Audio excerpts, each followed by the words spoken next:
अगर आपके पास भी R15 V3 है और आप लॉन्ग टूर करना चाहते हैं और पोस्चर की वजह से परेशानी आ रही है या बैक पेन हो रहा है, तो ये वीडियो आपके लिए।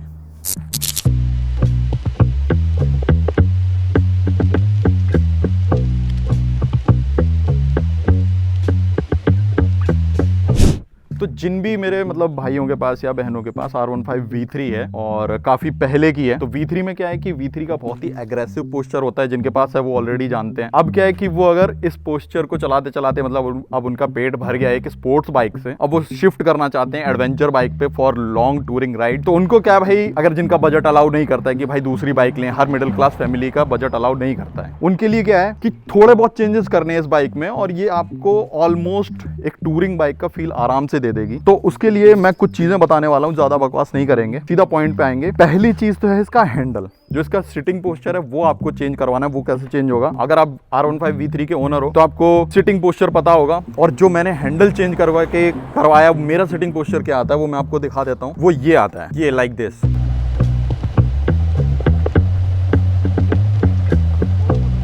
तो आपका सिटिंग पोस्चर ये रहने वाला है, ठीक है, जिससे आपको लॉन्ग राइड पे बहुत ही कंफर्ट मिलने वाला है। अब मैं आपको बताता हूं कि ये हैंडल आपको कैसे चेंज करवाना है और किससे चेंज करवा सकते हैं। पहले तो आप ये हैंडल देखो,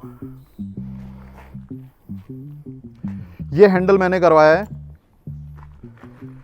अब बाइक एसेसरीज की आप किसी भी शॉप पे जाओगे और आप उनको जाके बोलो कि भैया मेरे को अपनी R15 V3 में एक यूनिवर्सल हैंडल लगवाना है, ठीक है, तो वो अगर उनको पता नहीं है इस बारे में तो उनसे मत करवाइए, ठीक है। आप क्या कर सकते हैं, जिसको जानकारी है उस बाइक एसेसरीज वाले के पास जाइए, उससे कहिए और इसमें एक यूनिवर्सल हैंडल फिट करवाइए। उससे क्या होगा, और वो इस चीज को पहले स्टेबलाइज करेंगे, उसको बैलेंसिंग करेंगे इस हैंडल की, ठीक है, जिससे क्या है कि आपको जब आप चलाओगे तो डेथ वॉबल बनने का चांस बहुत ही कम रहता है। और सबसे बड़ी बात, जब आप इस बाइक का हैंडल अगर चेंज करवा देते हैं उसके बाद आप इसको ज्यादा मत दौड़ाइए, ज्यादा से ज्यादा 120 तक लेकर जाइए, इससे ज्यादा लेकर मत जाइए, क्योंकि जो बाइक बनती है तो वो अकॉर्डिंग टू एरोडायनेमिक्स बनती है, ठीक है। उसमें आते हैं फिर अगर चेंजेस, उसकी फिजिक्स चेंज होती है जिसकी वजह से प्रॉब्लम आती है। अब जब आप इसमें हैंडल चेंज करवाएंगे तो क्या होगा, आपका ये जो वाइजर है, वाइजर आपका लगेगा हैंडल में, ठीक है। तो वो वाइजर को क्या करेंगे, वाइजर को वो थोड़ा अप करेंगे और ये बोल्ट जो है इसकी वजह से वाइजर थोड़ा अप हो जाएगा। मैंने ये वाइजर भी स्टॉक का नहीं है, वाइजर भी दूसरा है। मैंने बड़ा वाला वाइजर लगवाया था क्योंकि आफ्टर हैंडल इंस्टॉलेशन वो बहुत ही छोटा अजीब लग रहा था मेरे को, तो मैंने ये जस्ट उसके करवा लिया। अब जब हैंडल चेंज करवा लेंगे उसके बाद क्या चीजें होंगी कि आपके जो ये मिरर्स हैं इनमें सिर्फ और सिर्फ हैंडल दिखेंगे। जस्ट बिकॉज आपका पोस्चर सीधा हो जाएगा तो सिर्फ हैंडल दिखेंगे। उसके लिए आपको क्या करवाना है कि ये जो आप जो भी बोलते हो इनको मिरर, ये आपको लगवा लेने हैं, जिससे आपको वाइड व्यू मिलेगा और आप देख पाओगे आपके पीछे से कौन आ रहा है या फिर इस साइड से कौन आ रहा है, जिससे आपको दिक्कत नहीं होगी। अब मैं कुछ और चीजें दिखा देता हूं। जो इसकी सबसे ज्यादा प्रॉब्लम आती है V3 की लोगों को लॉन्ग राइड्स पे, वो है इसकी सीट की। तो आप किसी भी बाइक एसेसरीज या सीट कवर वाले के पास या सीट जो मॉडिफाई करते हो, ठीक है, आपके आसपास एरिया में देख लेना, और अगर आप दिल्ली में रहते हैं तो करोल बाग बेस्ट है। कुशनिंग करवाइए। अब देखो इस सीट की मैंने कुशनिंग करवा रखी है, तो इस सीट का ये कितना सॉफ्ट लग रहा है आपको, और ये स्टॉक है, आपको डिफरेंस पता चलेगा। तो अपनी सीट की पहले कुशनिंग करवाइए और अपना हैंडल चेंज करवाइए। ये हो गए बेसिक चीज़ें जिससे आप अपनी बाइक को एक लॉन्ग टूरिंग राइड के लिए तैयार कर सकते हैं। फिर आते हैं अब इसके कुछ और एसेसरीज पे जो आपको फायदा देंगी लॉन्ग राइड्स पे या आपकी सेफ्टी के लिए बहुत सही रहेंगी। वो है इसकी लाइट। अब जो V3 के ओनर्स हैं वो जानते हैं इसकी लाइट की बीम कितनी है, कितनी हाई बीम जाती है और कितनी लो बीम जाती है। ये बाइक की लाइट जो है high beam low beam same ही रहती है। ये हाई बीम पे भी लो बीम में रहती है। जो V3 के ओनर्स हैं वो ऑलरेडी पता है उनको। तो आपको क्या करवाना है, R15 V4 में तो ऑलरेडी अब एक लैंप आने लगी है बीच में, आपको इसके बीच में ये वाली लाइट, ये लाइट है HJG की, ठीक है, मैं पिछले 4 साल से यूज़ कर रहा हूँ। तो इसका हाई बीम ये रहता है, ठीक है, और लो बीम ये रहता है, और ये लाइट बहुत ही अच्छी है, इसमें कोई भी प्रॉब्लम नहीं आई है मेरे को टिल नाउ। इसके अलावा मैं कुछ और चीज़ें बता देता हूँ जो आपकी लॉन्ग राइड्स में बहुत ही ज़्यादा फायदेमंद रहेंगी। आपके पास बजट अलाउ करता है, शॉकर गार्ड्स लगवा लीजिए। इन केस अगर कोई होता है कि आपकी अब बाइक गिर जाती है तो उसके लिए आपको प्रोटेक्शन के लिए ठीक रहेंगे, वो मैंने जस्ट ऐसे ही लगवा रखे हैं। फिर आता है आपका ये क्रैश गार्ड। ये है क्रैश गार्ड जो आपको लगवा लेना है, जिससे आपका इंजन बचा रहेगा। अगर आपकी गाड़ी गिरती है या आपका एक्सीडेंट होता है, जो भी होता है, भगवान करे ना हो, अगर होता है तो उससे आपका क्या है, इंजन वगैरह बचा रहेगा। फिर आती है एक और चीज़, ये आपको लगवाना है रेडिएटर गार्ड। R15 V3 में रेडिएटर गार्ड नहीं आता है, वो आपको कस्टम करवाना पड़ेगा, ठीक है।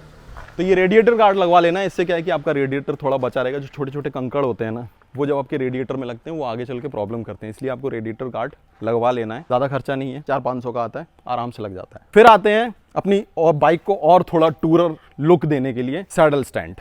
अब सैडल स्टैंड बहुत सारे लोग छोटा भी लगवाते हैं, मैंने लगवाया, बड़ा लगवाया। मैंने उसके लिए लगवाया टॉप बॉक्स, ताकि मैं अपना टॉप बॉक्स इसमें इंस्टॉल कर सकूं। ठीक है, अभी टॉप बॉक्स इंस्टॉल हो गया। अब मेरी बहुत सारी चीज़ें इसमें ही रहती हैं, जैसे मेरा टायर इन्फ्लेटर रहता है, एक पंक्चर किट रहती है, ये बेसिक चीज़ें मैं अपने पास रखता हूँ। तो अभी जब आप सैडल स्टैंड लगवा लेते हो उसके बाद आप एक टॉप बॉक्स लगवा लो। अगर आपका बजट अलाउ करता है तो आप पैनियर्स भी लगवा सकते हो। तो टॉप बॉक्स हटा देना, आपके पास ऑलरेडी स्पेस हो जाएगी अच्छी खासी। ये लगवाना, टॉप बॉक्स लगवाना, पैनियर लगवाना, ये आपकी चॉइस पे डिपेंड करता है, कोई ज़रूरी नहीं है लगवाना। मेरे को जस्ट लुक अच्छा चाहिए था तो मैंने लगवा लिया। ठीक है, अभी आते हैं इसकी एक और चीज़ पे, वो है लीवर गार्ड्स। ठीक है, बाई चांस में फिर वही बात कि अगर आप किसी क्रैश में इन्वॉल्व होते हो, क्योंकि भाई बाइक राइडर्स का सबसे ज़्यादा जो वो रहता है वो यही रहता है। कार का क्या होता है कि अगर आप थोड़े बहुत ठुके तो लेकिन आपका अंदर इंजन चलता रहेगा। यहाँ सीन ये है कि अगर ये गया तो आप बहुत प्रॉब्लम में फंस जाओगे, इसलिए एक लीवर गार्ड लगवाना दोनों में बहुत ज़रूरी है। तो ये कुछ बेसिक चीज़ें हैं जो आपको अपनी बाइक में चेंज करवा लेनी है, और इसका पूरा टोटल खर्चा भी मैं बता देता हूँ। ठीक है, कि कितना खर्चा आया। अब ये जो मैंने पूरा का पूरा ये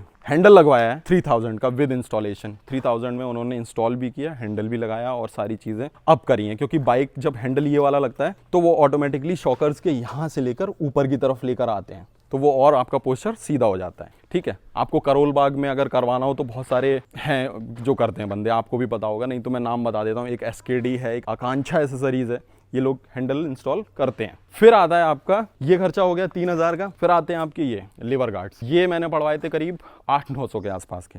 अगर आपका ये गया तो आपको पता चल जाएगा कि कितने ज़रूरी हैं। फिर आता है आपका कुशनिंग का ज़्यादा नहीं लगता है, ज़्यादा 600-700 रुपये लगता है। आपकी सीट एक्चुअली में बहुत आरामदायक हो जाएगी फॉर लॉन्ग टूर्स और आपके डेली कम्यूट के लिए भी। ठीक है, अभी लॉन्ग टूर्स में क्या होता है कि ये भी कहीं ना कहीं आपको दिक्कत देने लगेगी, तो इसके लिए आप जेल पैड ले सकते हो, जो कि आपकी टुई के नीचे लग जाएगा। ठीक है, तो वो आपको लॉन्ग राइड में दिक्कत नहीं देगा। ये खर्चा बता दिया मैंने। अभी टॉप बॉक्स का आपको 5500 के आसपास का आ जाएगा। पैनियर्स आपके 19000 के आते हैं। सैडल स्टैंड जो मैंने लगवाया था ये 2800 का लगा था, और जो मेरा ये क्रैश गार्ड लगा था वो लगा था 1800 के आसपास का। आप एक मोबाइल स्टैंड आप अपने अकॉर्डिंग लगवा सकते हो, आपको कौन सा लगवाना है। मिरर ये आपको अमेजोन पे मिल जाएंगे 300-400 रुपए के, ज्यादा से ज्यादा 300-400। फिर आते हैं हम अपने इन पे सॉकर गार्ड्स पे, ये कुछ 1000 रुपए के आसपास के थे। तो ये जो आपका पूरा टोटल खर्चा पड़ेगा वो पड़ेगा अराउंड अप्रॉक्स 16 से 16.5 या 17,000 के बीच में विद लेबर। ठीक है, तो ये चीज़ें बेसिक आपको करवा लेनी है। मतलब 20,000 के अंदर के बजट में आपकी बाइक जो है वो एक टूरर वर्जन बन जाएगी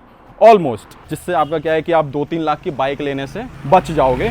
कंपीट नहीं कर सकते कि भाई KTM 390 या उसके साथ आप कंपीट कर रहे हो, या हीरो एक्सपल्स के साथ, उनका वो चीज़ अलग है, ये चीज़ अलग है। किसी और चीज़ के लिए बनी थी, हमने कुछ और बनाया। ये उनके लिए जो दूसरी बाइक नहीं खरीद सकते। अगर आपको ज़्यादा टूरिंग के लिए चाहिए और एक्चुअल में एडवेंचर चाहिए तो आप एडवेंचर बाइक पे जाओ। अपाचे की निकली है, KTM है, हीरो एक्सपल्स है, इन सब पे आप इन्वेस्ट कर सकते हो, अच्छी गाड़ियाँ हैं। बाकी अगर आपको मेरा कंटेंट ठीक लगा हो तो वही चीज़ है कि लाइक एंड सब्सक्राइब कर देना।